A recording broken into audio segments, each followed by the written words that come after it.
आपको याद है वो दौर जब भारत को दुनिया के सबसे बड़े हथियार इंपोर्टर्स यानी कि खरीदने वाले देशों की लिस्ट में टॉप पर गिना जाता था। हम रशिया, अमेरिका, फ्रांस की तरफ देखते थे कि कब वहां से फाइटर जेट्स, मिसाइलें या पनडुब्बियां आएंगी। दशकों तक हमारी पहचान एक कंज्यूमर की रही, लेकिन आज कहानी बदल चुकी है क्योंकि वित्त वर्ष 2025-26 में भारत का डिफेंस एक्सपोर्ट 38,424 करोड़ रुपए के रिकॉर्ड स्तर पर पहुंच गया है। ये पानी की जंग है और इंडिया जारी बात है इज ऑल सेट।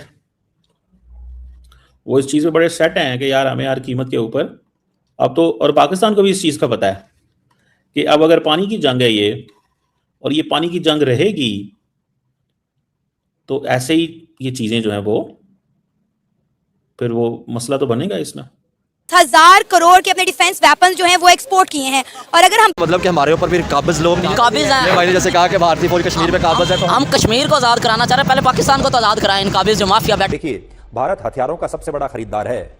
हम इससे पहले दूसरे देशों से हथियार खरीदा करते थे, लेकिन अब हम हथियार बेच रहे हैं। पाकिस्तान की पब्लिक से पूछेंगे, बात करेंगे कि अब तो इंडिया अपने डिफेंस इक्विपमेंट्स बनाता नजर आ रहा है, और ना सिर्फ बनाता बल्कि एक्सपोर्ट 80 से ज्यादा कंट्रीज को एक्सपोर्ट करता नजर आ रहा है। बात करें डिफेंस मैन्युफैक्चरिंग सेक्टर की, तो ये इंडिया के इस सेक्टर की बहुत बड़ी अचीवमेंट है, बहुत बड़ी कामयाबी है। इनको पाकिस्तान को पहले आज़ाद करें तो उसके बाद हम कश्मीर का सोचें। ये थोड़ा ही होगा कि वो कहेंगे जी ठीक है, ओके, ऐसे वैसे ना। अब पाकिस्तान ने कहा है कि अगर आपने हमारा पानी रोका तो this is an act of war, an act of war. Similarly India को भी इस चीज का पता है। उन्होंने क्या कहा हुआ है, इंडियंस कहते हैं कि जनाब अगर हमारे ऊपर हमला हुआ तो हम भी फिर जो है वो क्या उससे बोलते हैं, रुकेंगे नहीं। पिछले साल यानी 2024-25 के आंकड़ों को देखें तो वहां से यहां तक का सफर किसी रॉकेट की रफ्तार जैसा लग रहा है। वित्त वर्ष 2024-25 में 23,622 करोड़ रुपए। जय हिंद दोस्तों, आपने पूरी वीडियो में देख ही लिया होगा कि भारत कैसे, अब तक जो वीडियो देखा आपने, कि कैसे नेट इंपोर्टर से यानी खरीदार से अब विक्रेता से, तो मतलब खरीदार से अब बेचने वाला बन चुका है। तो ये बिग अचीवमेंट है हथियारों के क्षेत्र में। डिफेंस दोस्तों आज के समय में जितना जरूरी खाना और पानी है ना, उतना ही जरूरी उसकी सिक्योरिटी के लिए डिफेंस है। अगर आपके पास डिफेंस नहीं है तो आपकी वाटर टेरिटरी, लैंड टेरिटरी और भी जो आपकी सॉवरेनिटी है वो सारी चीजें कॉम्प्रोमाइज हो जाती है।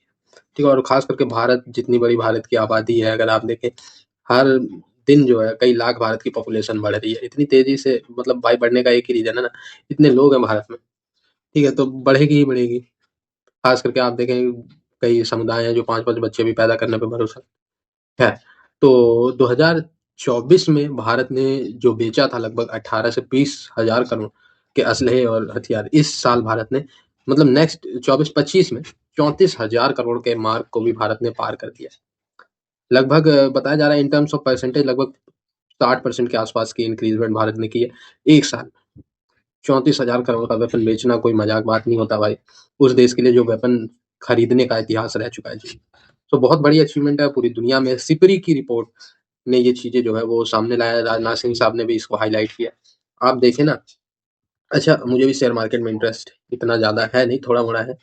तो मैं देखता हूँ जैसे भारत के जो HAL है, ठीक है, हाल, भेल, BHEL, ठीक है, स्वान कॉर्प्स, मझगांव, तो ये सारे जो शेयर्स हैं इन्होंने आप देखें ना एक साल में कितना उछाल लिया है। ठीक है, इस समय युद्ध की वजह से शेयर डाउन हो, पर इन सारे शेयर्स ने एक साल में कितना रिटर्न दिया। तो इसी से आप समझ सकते हैं भारत का एक्सपोर्ट कितना बड़ा है। वित्त वर्ष 2025-26 में 38,424 करोड़ रुपए यानी कि नेट इजाफा 14,802 करोड़ रुपए का, और प्रतिशत में वृद्धि 62.66% की। ये ग्रोथ अपने आप में बहुत बड़ी ग्रोथ मानी जा रही है। लेकिन यहां पर एक बात बता दें, किसी भी देश के लिए एक साल के भीतर अपने निर्यात को 60% से ज्यादा बढ़ाना लगभग नामुमकिन माना जाता है, खासकर डिफेंस सेक्टर में। तो मुझे ऐसा लगता है कि शायद ये क्योंकि वो एनिवर्सरी आ रही है, पहलगाम एंड ऑल दिस, वो सारी हैं, तो हमारे भी जो ख्वाजा साहब हैं वो बड़े तते हैं, आपको बड़ा सख्त जवाब देते हैं। आपको पता है ख्वाजा साहब is like he is a very hard guy, मतलब पूरा हॉक हैं वो भी। इंडिया के मामले में तो वैसे सारे हॉक होते हैं दोनों साइड्स पे, कोई भी वो स्पेस तो अब रही नहीं है। मैं अभी बाय द वे कहीं बात कर रहा था, कहीं पे आई वाज स्पीकर, एक थिंक टैंक है CISS, वहाँ पे मैं बात कर रहा था और मैंने वहाँ पे एक्सप्लेन किया कि बेसिकली व्हाट्स गोइंग ऑन। बल्कि मैं अभी 2-3 घंटे पहले गया हुआ था और मैंने बात की कि दिस नेशनलिज्म जो है वो मीडिया और की जो वो जो है वो तो उनको नज़र आ रही है। सो मोदी साहब जो है उनको इस चीज़ को समझना होगा कि ऐसे नहीं चलेगा। अगर वो ये समझते हैं कि वो आप धमकियां देंगे पाकिस्तान को इस चक्कर में कि खैर है कुछ नहीं होता, मेरा नहीं ख्याल, मुझे नहीं, कम अज़ कम I don't see it this way, मैं नहीं इसको समझता। मुझे लगता है कि ये कहीं ना कहीं पे कोई ना कोई अपनी वो चीज़ करेंगे और ये समझते हैं कि यार खैर है, ज़रा पाकिस्तान को डराते डरुते रहो, कुछ नहीं होता। सही बात। मैं this is what I have realised, this is what I have realised कि पाकिस्तान को डराते रहो, करते रहो, कुछ नहीं होगा। किसने हमें पूछना है? इंडिया बहुत बड़ा है,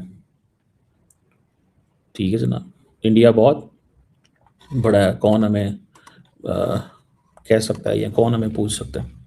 लेकिन फिर वो बात वही है कि अगर इंडिया ने ये सोच लिया हुआ है कि उन्होंने पाकिस्तान को जवाब देना है और इस तरह की सिचुएशन पैदा करनी है, ठीक है ना जी, तो ये एक चीज़ जो है वो this is in front of us. मैं तो इस चीज़ को वो ये समझता हूँ कि कहीं ना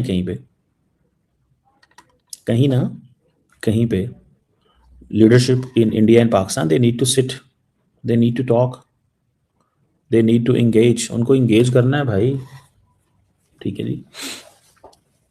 और ये जो प्रिपरेशन है ये हमारे सामने है, ये हमारे सामने है।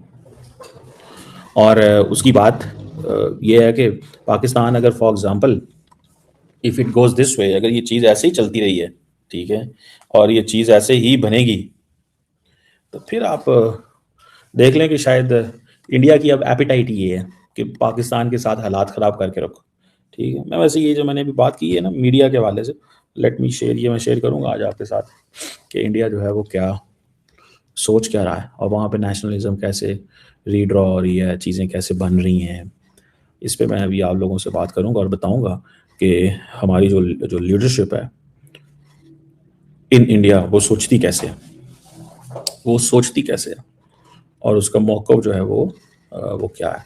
बहरहाल ओनली टाइम विल टेल कि सिचुएशन जो है वो किस तरह और कैसे अनफोल्ड होगी।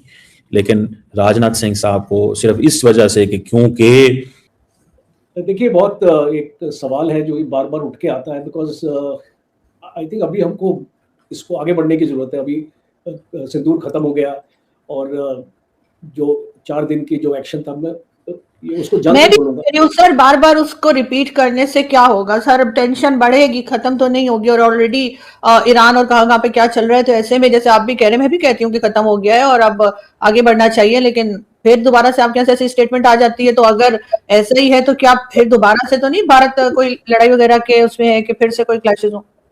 नहीं, बीच बीच में से कुछ खबर आ रही है कि कोई एक पाकिस्तान कुछ एक्शन करेगा, कोई टेररिस्ट स्ट्राइक होगी, इस टाइप का एक्शन। देखिए ये इसको मीडिया में इसको न्यूज़ आती रहती है, मैं ज़्यादा इंपॉर्टेंस नहीं देता इसको न्यूज़ को, बिकॉज दोनों साइड की मीडिया ये इस तरीके की रिपोर्टिंग अपना करते रहते हैं, तो आई डोंट थिंक तो we should give any importance. और जहाँ पे नेवी चीफ का सवाल है, जैसे आपने वैसे सवाल किया, तो वो बेसिकली कई बार होता है अपने ट्रुप्स को मोटिवेट करने के लिए भी बोलना पड़ता है, और ये फौजें करती हैं दोनों तरफ से। और जब भी हमने जनरल मुनीर को भी देखा है कि वो अपनी अकेडमीज में जाते हैं और अपने कैडेट्स को एड्रेस करते हैं, तो इस प्रकार की रिटोरिक का इस्तेमाल होता है। और भारत की तरफ से भी इस टाइप का जो आपको देखने को मिल रहा है, तो इसको मैं ज़्यादा इसको अलार्मिंग नहीं देना, मैं इसमें कोई आपकी अलार्मिंग स्टेट नहीं है। और इसका ये मतलब नहीं है कि हम जंग के लिए तैयार हैं। हम तो कोशिश ये रहेगी कि भारत जंग को इसको पहल नहीं करेगा। एंड इसको अभी तक भारत का ट्रैक रिकॉर्ड भी ऐसा रहा है कि हमने इसको कभी भी फर्स्ट टाइम अटैक नहीं किया है। और आने वाले वक्त में भी आई थिंक एक सिमिलर स्टैंड हमारा इसको रहेगा। आफ्टर ऑल आपने सुना होगा प्राइम मिनिस्टर मोदी ने जब एक बार स्टेटमेंट दिया था that this is not a year of war, तो वो शायद स्टेटमेंट जो सही तरीके से आजकल की सिचुएशन को दिखलाता नहीं है, बिकॉज मुझे तो ऐसा लगता है that this is an year of war. और हम जहां पर भी देख रहे हैं लड़ाई छिड़ रही है, पर अल्टीमेटली इसको अर्जुन जी आप देखिए इसका नतीजा क्या है, इस लड़ाई का जो इसका एंड रिजल्ट हम क्या देखने को मिल रहा है।